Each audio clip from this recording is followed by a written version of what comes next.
আমার মা বাবা একটি প্রবাসী ছেলের সাথে আমার বিয়ে দিয়েছিল, কিন্তু সেই সংসার করা আমার পক্ষে সম্ভব ছিল না। আর তাই তাকে আমি ডিভোর্স দিয়ে চলে আসলাম।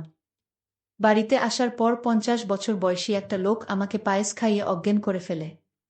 অজ্ঞান অবস্থায় লোকটি আমার সাথে যা করেছিল তা শুনলে তোমাদের মাথা ঘুরে যাবে। তাহলে মূল ঘটনাটি বলি। 35 বছর বয়সী প্রবাসী ছেলের সাথে যখন আমার বিয়ে হয় তখন আমার বয়স তার অর্ধেক। খুব বিপদে পড়ে বিয়েটা করেছিলাম, কিন্তু আমার সাথে এমনটা ঘটবে কে জানে। মনে করেছিলাম বিয়ে করলে হয়তো ভালো একটা পরিবেশ পাব, যেখানে আমি সুখে থাকতে পারব। কিন্তু যেটা ভেবেছিলাম সেটা ভুল ছিল। এক নরক থেকে মুক্তি পেয়ে আমি যে আরেক নরকে গিয়ে পড়েছিলাম এটা বুঝতে আমার 2 দিন সময় ও দরকার পড়েনি। স্বামী নামের একটা কীটের হাতে এসে পড়েছিলাম আমি। জানি না কোনো স্বামী তার সদ্য বিয়ে করা বুকে সবসময় গালিগালাজ করে, কিন্তু সেদিন কোনো অপরাধ না করেও আমাকে প্রচুর বকা শুনতে হয়েছিল। 20 দিনের ভয়াবহ দিন কাটানোর পর আমার স্বামী যখন বিদেশ চলে গেল তখন একটা দীর্ঘ স্বস্তির নিঃশ্বাস ফেলেছিলাম এই ভেবে যে অন্তত কারো বকা আর মায়ের খাওয়া লাগবে না। কিন্তু আমার ভাগ্য যে আমার জন্মের পর থেকেই আমার বিপক্ষে সেটা আমার মনে ছিল না। উনি যাওয়ার পর থেকেই আমার দেবর আর আমার নন্দের বড় ছেলে আমাকে খারাপ নজরে দেখতা। আমি বুঝতে পারছিলাম নন্দের ছেলে আমার সাথে কি করতে চায়। আমাকে প্রতিদিন বিভিন্ন বাজে কথা বলতো। আমার শাশুড়িকে জানালাম বিষয়টা, কিন্তু ওই যে রসুনের প্রত্যেকটার মুখ এক জায়গাতে থাকে, এরাও ঠিক তেমন। আমি অভিযোগ করার পর থেকে আমার উপর অসম্মানের মাত্রা বেড়ে গেল। সবচেয়ে বেশি আশ্চর্য হতাম যখন আমার নন্দের ছেলে আমার সাথে বাজে বকত। শাশুড়িকে জানানোর পর যখন কোনো কাজ হলো না সিদ্ধান্ত নিলাম আমার স্বামীকে বিষয়টা জানাবো। কিন্তু সেটাও হলো না। আমার ফোন কেড়ে নেওয়া হলো। আমাকে হুমকি দেয়া হলো, যদি তার ছেলের কানে কিছু যায় আমার খবর খারাপ হবে। মুখ বুজে সহ্য করা ছাড়া আমার কোনো উপায় ছিল না। আমার জায়ের সাহায্য নিয়ে আমার স্বামীকে আমি সব জানালাম, কিন্তু তাতেও কোনো লাভ হলো না। উল্টো আমার স্বামী সুমন আমাকে দুশ্চরিত্রা বানালো, আর যত রকমের বাজে কথা আছে সব শুনিয়ে দিল আমাকে। সেদিন সারাদিন রাত আমি কান্না করেছিলাম। যে সংসারে স্বামীর কাছে বউয়ের কোনো মূল্য থাকে না সেই সংসারে থাকা আর না থাকা সমান। তবুও মুখে কুলুপ এঁটে অত্যাচার সহ্য করে যাচ্ছিলাম। এর মাঝে আমি আমার বাবার বাড়ির বেড়াতে যেতে চাইলে আমার শাশুড়ি আমাকে বলল, তুমি যদি এই বাড়ি থেকে এক পা কোথাও যাও, তাহলে আমার ছেলেকে ডিভোর্স দিয়ে যেতে হবে। আমার পায়ের তলা থেকে মাটি সরে গিয়েছিল আমার শাশুড়ির কথা শুনে।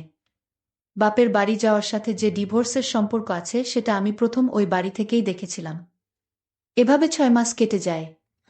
এর মাঝে আমার বাবা, বড়ভাই বা সৎ মা কেউ আমাকে একটাবারের জন্যও দেখতে যায়নি। আমার স্বামী মালয়েশিয়া থেকে বাড়িতে আসার সাথে সাথে আমাকে ডিভোর্স দিতে নিয়ে যাওয়া হয়। উনি আমার একটা কথাও শোনেনি।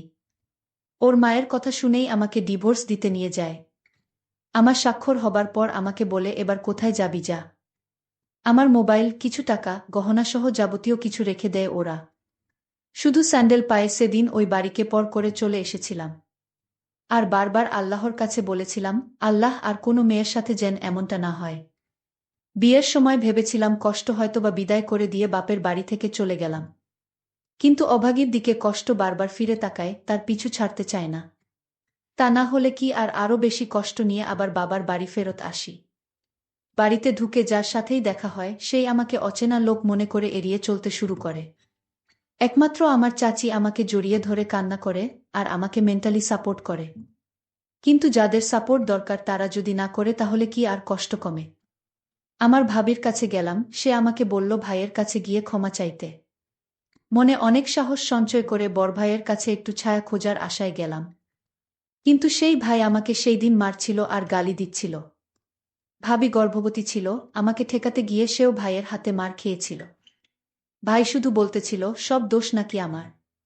কিন্তু কেউ একটাবার বুঝতে চায় নাই যে আমার সংসার ভাঙাতে আমার কোনো দোষ নাই। আবার সেই উঠতে বসতে সৎ মায়ের খোঁচা, ভাইয়ের দুর্ব্যবহার, আব্বার মুখ গোমরা করে থাকা। মোটের উপর সবকিছুকে জাহান্নামের আগুনের মতো মনে হচ্ছিল। আমি যদি 2 দিন না খেয়েও থাকতাম কেউ এসে খাইয়ে দিয়ে যাওয়া তো দূরের কথা, এসে জিজ্ঞাসাও করত না আমি খেয়েছি কিনা। শুধু আমার ছোট চাচি এসে আমাকে খাইয়ে দিয়ে যেত। তবুও সবসময় আসতে পারত না, আর ভাবি ভাইয়ের কথার বাইরে আসতে পারত না। সিদ্ধান্ত নিলাম বাড়ি থেকে দূরে কোথাও চলে যাব, যেখানে আমার কেউ নেই, পরিচিত কেউ নেই। দরকার হলে কাজ করে খাবো কোথাও, তবুও এই নরকে থাকব না। কিন্তু পারছিলাম না। কিন্তু সেই সাহসটা সঞ্চার করতে পারছিলাম না, যেটা আমার মা করে দেখিয়েছিল। যেই সাহসের কারণে আমাকে হতে হয়েছে একটা পুরো পরিবারের কাছে কুকুরের মতো। যেই সাহসের কারণে আমাকে দেখলে অন্য সবাই নাক সিটকাত। সেই সাহসটা আমি দেখাতে না পেরে ওই বাড়িতেই থেকে গেলাম। বেশ অবস্থাসম্পন্ন একটা পরিবারে আমার জন্ম হয়েছিল। শুনেছিলাম একটা মেয়ের আশায় যখন সবাই ছিল তখনই আমার জন্ম। কিন্তু কে জানত সোনার চামচ মুখে নিয়ে জন্ম নেয়া শিশুটির জন্য ভয়াবহ সুখ অপেক্ষা করছে। আমার জন্মের পরে আমার মা আমার বাবাকে বিদেশ পাঠিয়ে দেয়, যাতে আমার ভবিষ্যতের জন্য কোনো চিন্তা করা না লাগে। বাবা মায়ের কথা মতো বিদেশে চলেও যায়। আর মা এদিকে বাবার অগোচরে একটা ব্যাংকে চাকরি নেয়। কিন্তু এটা আমার বাড়ির আশেপাশের কারো চোখে সহ্য হয়নি। এমনকি আমার মেজ কাকুরও না। আমার বাবাকে মায়ের চাকুরির ব্যাপারে সবকিছু বলে দেয়। আর সেই দিনই ফোন দিয়ে বাবা মায়ের সাথে প্রচুর ঝগড়া করে এবং মাকে চাকুরি ছাড়তে এক প্রকার বাধ্য করে। মা চাকরি ছেড়ে দিয়ে বাড়িতেই সময় কাটাতে লাগল। এর মধ্যে বাড়ির পাশের একটা লোকের নজর পড়ে আমার মায়ের উপর। আমার বয়স তখন ৮ বছর। সবসময় লোকটা মায়ের পিছু পিছু ঘুরঘুর করত। কী উদ্দেশ্য নিয়ে ঘুরত তা আমি বুঝতাম না। আমি শুধু মায়ের নীরবে কান্না করা দেখতাম। কাউকে ভয়ে কিছু বলতো না, এটা ভেবে যে অপবাদ বের হয়ে যাবে। বলে রাখা ভালো, এটা আমার সৎ মা ছিল। একদিকে বড় ভাইয়ের উচ্ছৃঙ্খল জীবনযাপন, অন্যদিকে ওই লোকটার জ্বালাতন মাকে দুর্বিষহ করে তুলেছিল। এর মাঝে কাটার উপর বিস্ফোরা হয়ে আসে আমার দূরসম্পর্কের খালা। সে এসে মাকে বলে যে খালু বিদেশ যাবে। কিছু টাকা লাগবে, টাকার পরিমাণ ৪ লাখের মতো। মা তার বোনের মুখের দিকে তাকিয়ে টাকা দেয়ার কথা বলে। কিন্তু সেটা আমাদের গ্রাম থেকে উচ্চ সুদে নিয়ে। আর সেই সুযোগটাকেই কাজে লাগায় ওই বদলোকটা। আমার মাকে ২ লাখ টাকা ধার দেয়। হয়তোবা ভাগ্যে এমন ছিল, দুর্ভাগ্যবশত খালু টাকা ধরা খায়। সেটাই হয়ে যায় আমার মায়ের জীবনের জন্য সবচেয়ে বড় ভুল। সুদের পরিমাণ যখন বাড়তে থাকে তখন লোকটা সারাক্ষণ মাকে বলতো টাকা না দিতে পারলে আপনার মেয়েকে আমার সাথে বিয়ে দেন। লোকটার বয়স প্রায় ৫০ হবে। আর সেই লোক কিনা আমাকে বিয়ে করতে চায়। এক কথায় পরিস্থিতির ফায়দা লুটতে থাকল। হঠাৎ করে মা চেঞ্জ হতে থাকল। যেই মা আমাকে কোনোদিন বকা দিত না, সেই মা আমার গায়ে হাত তুলত যখন তখন। দিন দিন আমার মা এই লোকটার সাথে বিয়ে দিতে চাইত। তখন তো বুঝতাম না কাহিনী কি, যেটার বাঁধন থেকে মা বেরিয়ে আসতে পারে নাই। লোকটা দেখতে খুব বাজে ছিল। আর সেই লোকের সাথে আমার বিয়ে দিতে চায়। একদিন ৫০ বছরের লোকটি আমাদের বাড়িতে এসে আমার মাকে বলল, এই শোন, যদি ১৫ দিনের মধ্যে টাকা না দিতে পারো তাহলে আপনার মেয়েকে আমার সাথে বিয়ে দিয়ে দেন। আমার মা আমাকে বুঝিয়ে বলল, আমি এত টাকা কোথায় থেকে দিব? তুই বরং লোকটাকে বিয়ে করে ফেল। ওর অনেক টাকা পয়সা আছে। তুই সুখে থাকবি। তুই আর না করিস না মা। লোকটার বয়স হয়তো একটু বেশি। আমি মাকে বললাম, মা, আমি দরকার হয় মরে যাব, তাও ওই বুইড়া লোকটাকে বিয়ে করতে পারব না। আমি মনে মনে সিদ্ধান্ত নিলাম আমি এই বাড়ি থেকে পালিয়ে যাব।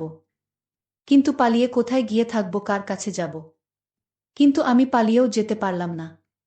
যেদিন ঘর থেকে পালাবার চেষ্টা করছিলাম, সেই দিন ঘর থেকে বাহির হওয়ার সময় মা দেখে ফেলে। তারপর আমার পিছু নেয়। আমি যখন একটা সিএনজিতে উঠলাম, আর সেই সিএনজিতে বসা ছিল সেই লোকটা যার সাথে আমার বিয়ে হবার কথা। লোকটার নাম শুনেছিলাম আকবর আলী। সেই আকবর আলী আমাকে দেখে ধরে ফেলে এবং বাসায় নিয়ে যায়। বলে রাখা ভালো যে মা এই ৫০ বছর বয়সী আকবর আলীর সাথে বিয়ে দিতে চাইছে। সে আসলে আমার আপন মা না, সে আমার সৎ মা। আর সৎ মা বলেই এরকম একটা ৫০ বছর বয়সী লোকের সাথে আমার বিয়ে দিতে চাইছে। তাছাড়া ঋণ পরিশোধ করতে আমাকে তার সাথে বিয়ে দেওয়া হচ্ছে। যাই হোক, আমাকে সিএনজি থেকে লোকটা ধরে বাড়িতে নিয়ে আসলো। আর বলল, শোন, আমার কিসের অভাব? আমার সাথে বিয়ে হলে তোর সমস্যা কি? আমি লোকটিকে বললাম, দেখুন, আপনি আমার বাবার বয়সী, আপনি আমাকে এখান থেকে চলে যেতে দিন। আমি এখানে থাকব না আর আপনাকে বিয়ে করতে পারব না। দরকার হয় মরে যাবা, তাও আপনার সাথে আমার বিয়ে হবে না। লোকটি আমার কথা শুনে আমাকে জোরে একটা থাপ্পড় মেরে বলল, এই মেয়ে, কি ভাবছিস তুই? আমার টাকার কি সুতা নাই? তোর মা যদি ১ সপ্তাহের ভিতরে টাকা ফেরত না দেয় তাহলে তোর অবস্থা খুব খারাপ হয়ে যাবে। হঠাৎ লোকটির ব্যবহার পরিবর্তন হতে শুরু করল। লোকটি বলল, শোন মা, আসলে আমি ভুল করেছি। তুই আমার মেয়ের মতো। আজ যদি আমার একটা মেয়ে থাকতো তাহলে আমি কি এরকম একটি লোকের হাতে তুলে দিতে পারতাম? লোকটির পরিবর্তন দেখে আমার মনের ভিতর সন্দেহর সৃষ্টি হলো। লোকটি হঠাৎ এরকম পরিবর্তন হলো কেন? এই বিষয়টা নিয়ে আমি অনেক চিন্তিত হলাম। লোকটি আমার জন্য নিজ হাতে রান্না করে আমার জন্য খাবার নিয়ে এলো। আমি বললাম, আমি খাবো না। আমাকে এখান থেকে যেতে দিন। আমি এখানে থাকতে চাই না। এখানে আমার দম বন্ধ হয়ে আসছে। আকবর আলী তখন আমায় বলল, ঠিক আছে, তুই যেখানে যেতে চাস সেইখানেই তোকে যেতে দিব, কিন্তু আজ রাতটা আমার বাসায় থেকে যা। আমি কথা দিচ্ছি কাল সকালে আমি তোকে আর আটকাবো না, আমি তোকে বিদায় দিয়ে দিব। তুই যেখানে যেতে চাস সেইখানেই যাবি। আমার মনের ভিতর আরও সন্দেহর সৃষ্টি হলো, আজ রাত থাকার কথা বলছে কেন? কি হয় জানি না। আকবর আলীর বাড়িতে কেউ নাই। আকবর আলীর বউ মারা গেছে। তার একটা ছেলের সন্তান আছে। সে বিদেশে থাকে। আকবর আলী নিজে রান্না করে, মাঝে মাঝে বোয়া এসে রান্না করে দিয়ে যায়। আকবর আলী আমাকে বলল, মা, আজ আমি তোর জন্য নিজের হাতে পায়েস রান্না করেছি। একবার খাইলে বারবার খাইতে মন চাইবে। আকবর আলীর কথা শুনে আমি কিছুটা অবাক হলাম। যেই লোকটা সুদ খায়, আর সেই লোকটা আমাকে এভাবে নিজ হাতে রান্না করে খাওয়ানোর পিছনে অবশ্যই কোনো কারণ আছে। আকবর আলী আমার জন্য পায়েস নিয়ে এসেছে আর বলছে, নে মা, খেয়ে চুপচাপ ঘুমিয়ে পড়। আর যদি তুই পায়েসটা না খাস তাহলে আমার ভীষণ কষ্ট হবে। খেয়ে নে মা, আমি কথা দিলাম কাল তুই যেখানে যেতে চাইবি ঠিক সেইখানে আমি তোকে দিয়ে আসব। তাও তুই খেয়ে নে।